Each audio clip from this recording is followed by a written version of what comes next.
Listen, motherfuckers, this is the only disclaimer or warning or anything like that you motherfuckers are gonna get. So you stopped at my channel and you see that it says Jay's opinion. So if you don't like it, don't watch it. You can leave right now and fuck you and your fat ass mama and your one-legged dog and your ugly ass wife and your cross-eyed grandma.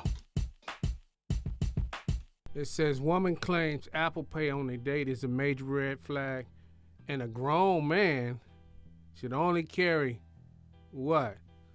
First of all, even before I press play on this, it's not that I'm biased because I am a man. I don't care if it was a man or a woman, whether they pay with Apple Pay or a bag of motherfucking nickels, as long as they pay.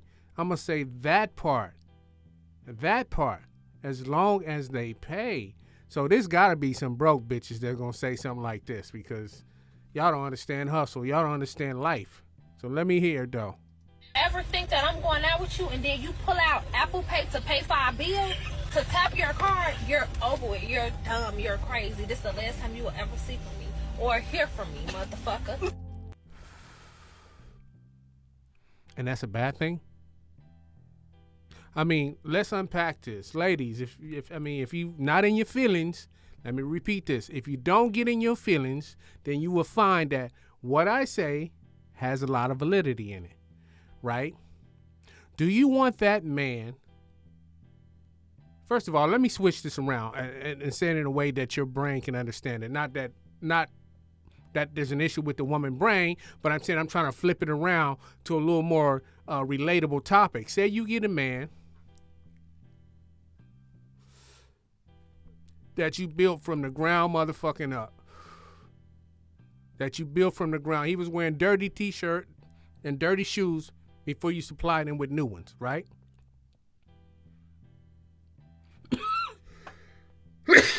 Pardon me. I'm a weed smoker, you know what I mean? That part. And pardon me in advance if I say something that, some would consider potty mouth. But I am who I am and I say what I say, right? So, say you built that man from the ground up. Right, bought him the new shirts and new t-shirts. He was not complaining. He was not complaining about the brand that you purchased for him. But yet, you want to complain about the method in which he pays for things for you. Anyone pays. You understand what I'm saying?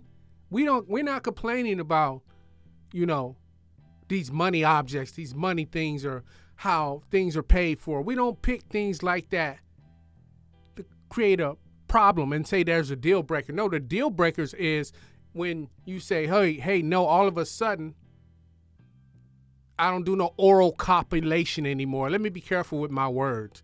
You know what I mean? So I don't seem vulgar, but it's accurate. Or when you say, hey, I used to do it, but I don't do it anymore. Or when you say, I used to do anal sex, taboo topic, but yet I don't do it anymore. I used to do certain things, but I don't do them anymore. Those are deal breakers, not in the matter of which way you do it. Long as you still do it, long as you still make an effort, so long as a person is paying, doesn't matter how they pay. He's making an effort. You know how long it would take to count out somebody, you know what I mean? You look like what? Maybe what you want to be is a $200 dinner type of woman, but really I bet you like a drive-through kind of hoe. You know what I mean? So, but let's pretend you want to be a $200 dinner guy to take you out that can afford that kind of dinner, which you never get, I'm sure, right? You know how long it would take him to count out like $200 worth of nickels and change? Huh? But if he did that and that's all he had and he went wherever he had to get that, you shouldn't be crying about it. You should shut your mouth and be thankful. That part.